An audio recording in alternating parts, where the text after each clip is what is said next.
এই মুহূর্তে যেই সমস্ত তথ্য উপাত্ত দিয়ে সরকার বাজেট করেছে তাতে 30শে জুনের হিসাব কিন্তু নাই।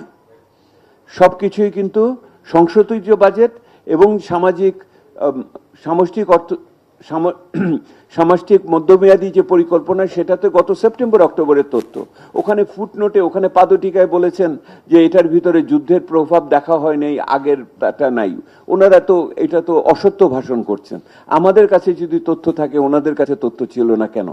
এবং সেহেতু খুবই গুরুত্বপূর্ণ হলো 1 মাসের ভিতরে 30শে জুলাইয়ের ভিতরে এই যে সমস্ত তথ্য উপাত্তের ভিত্তিতে যে প্রাক্কলনগুলো করা হয়েছে এগুলোকে হালনাগাদ করতে হবে চলতি তথ্যের ভিত্তিতে।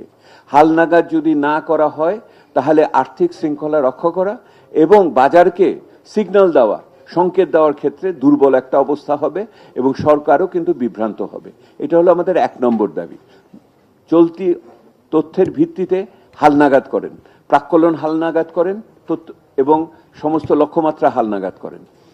2 নম্বর, আমরা মনে করি যে 2009 সালে একটি আইন আমরা অনেক দাবি দেওয়া করে করেছিলাম, সেটা হলো সরকারের অর্থের সুব্যবস্থাপনার উদ্যোগ। সেইটা অনুযায়ী 3 মাস পর পর অর্থমন্ত্রীকে সংসদে বিবৃতি দিতে হবে এই মুহূর্তে অর্থনীতির পরিস্থিতি এবং বাজেট বাস্তবায়নের উপরে। এই প্রচলনে ফিরে আসতে হবে। বিগত সরকারের বিভিন্ন সময় তারা এগুলোকে অবজ্ঞা করে গেছে। গণতন্ত্রও ছিল না, সংসদও সেই রকম ছিল, বিবৃতিও হয় নাই।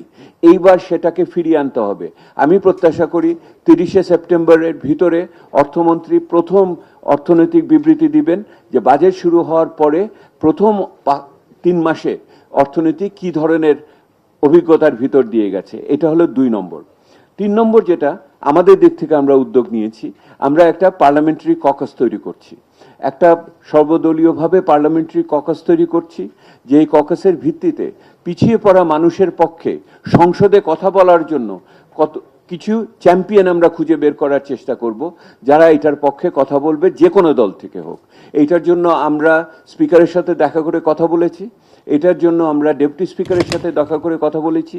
ওনারা উভয়ই খুবই এটার পক্ষে আমাদের সমর্থন দিয়েছেন এবং আমি আমাদের পক্ষ থেকে, প্ল্যাটফর্মের পক্ষ থেকে সংসদ নেতা যিনি প্রধানমন্ত্রী এবং বিরোধী দলীয় নেতার কাছেও চিঠি লিখেছি, যাতে করে ওনারা ওনাদের সংসদ সদস্যদের উৎসাহিত করেন আমাদের পক্ষে কাজ করার জন্য। এটাও আমরা আগামীতে এগিয়ে নিয়ে যাব সংসদের ভিতরে জবাবদিহিতা স্থাপন করার জন্য। আর চতুর্থত, আপনারা জানেন আমরা রিফর্ম ট্র্যাকার করেছি।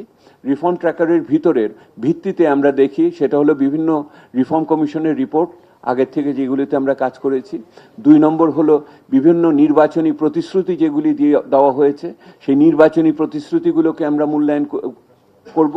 এবং তৃতীয়ত, আপনারা জানেন যে ওই যে $9.5 বিলিয়ন যে ধার আনছে, এইটার ভিতরে ওই যে কেপিআই আছে, যে সমস্ত পারফরমেন্স ইন্ডিকেটর, পরিসম্পাদনের সূচক আছে, সেগুলো কিভাবে সরকার ব্যবহার করছে সেটা দেখব। এবং সর্বোপরি এইবারের বাজেটে যেই পিছিয়ে থাকা মানুষের পক্ষে যেই সমস্ত পদক্ষেপের কথা ঘোষণা করেছে সেগুলো আমরা মূল্যায়নের ভিতরে নিয়ে আসব। সেহেতু আমরা যেটা বলতে চাচ্ছি, আগে বাজেটের পরে সবাই ঘরে ফিরে যেত, আমরা এবার ঘরে ফিরে যাব না। এবার আমরা সকলে মিলে যেটুকু পাওয়ার সেটুকু আদায় করে নেওয়ার চেষ্টা করব। একটা অভ্যুত্থান উত্তর সমাজের ভিতরে বসবাস করছি, মানুষের প্রত্যাশা এখন অনেক, একই সাথে মানুষের অভিজ্ঞতাও অনেক। সেহেতু আমরা মনে করি অন্য যে কোনো সময়ের চেয়ে এইবারের বাজেটের যেই সম্ভাবনাগুলো আছে সেগুলোকে কাজে লাগাবো, যেই ঘাটতিগুলো আছে সেগুলো পূরণ করার জন্য চেষ্টা করব।